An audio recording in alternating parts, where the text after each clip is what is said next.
کوئی بھی اتنی جلد معاف نہیں کرتا، ماں بھی اتنی جلد اپنی اولاد کو معاف نہیں کرتی جتنی جلد بندوں کو اللہ معاف فرماتا، بلکہ جو صغائر ہیں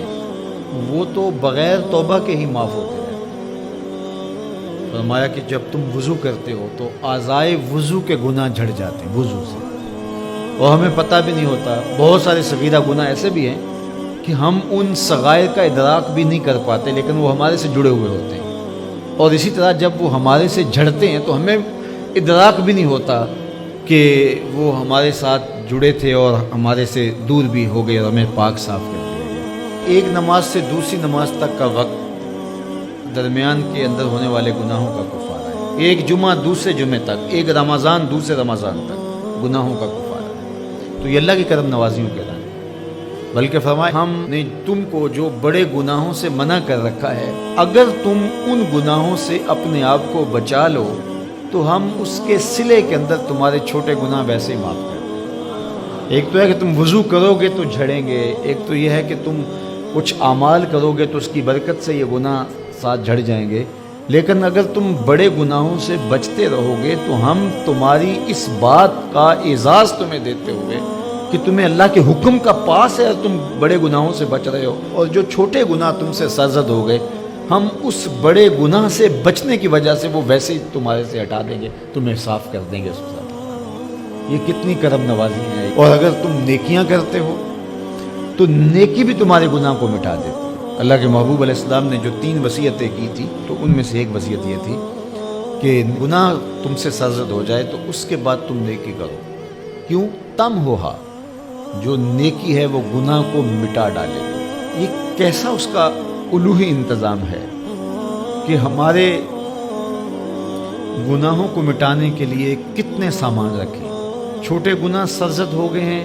تو وضو کرنے سے، نماز ادا کرنے سے معاف ہو گئے، صدقہ کرنے سے معاف ہو گئے، کسی کو مسکرا کر ملنے سے معاف ہو گئے، رستے میں پڑی ہوئی چیز ہٹا دی تو اس سے معافی ہو گئی، دروشی پڑا تو گناہ معاف ہو گئے اور خطائیں دھل گئیں اور درجات بلند ہو گئے، اور نیکی کی تو ساتھ گناہ بھی معاف ہو گئے۔ تو باقی رہی بات کہ کبیرہ گناہ، بڑی بڑی باتیں، تو شرک سے بڑی بات تو کوئی نہیں، سب سے بڑا گناہ تو شرک ہے، لیکن اگر بندہ توبہ کر لیتا ہے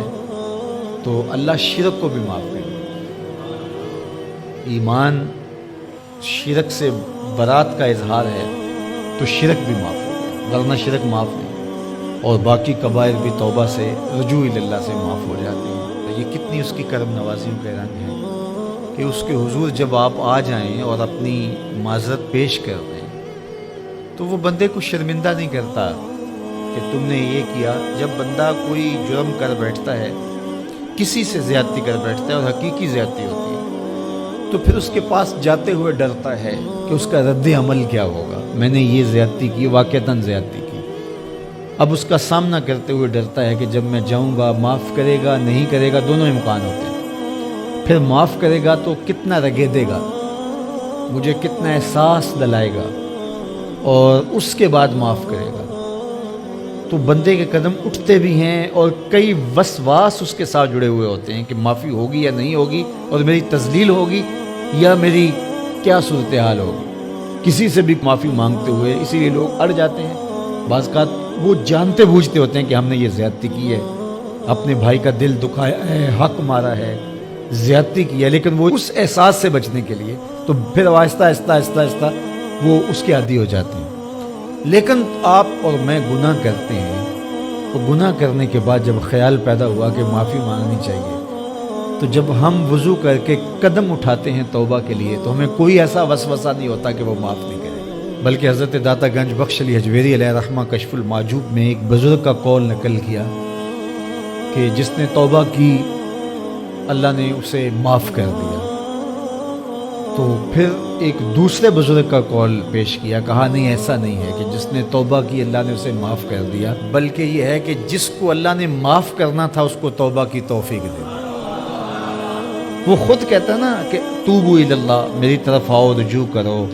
اور میری طرف آ کے اپنے گناہوں کی معافی مانگو، تو اللہ توبہ کے لیے بلا رہا ہے۔ تو جب بلا رہا ہے تو اس کا مطلب ہے معاف کر دیا تو بلا رہا ہے نا۔ اب اگر اس کے باوجود بھی کوئی نہیں آتا تو پھر اس کی حماقت اور اس کی بے وقوفی ہے۔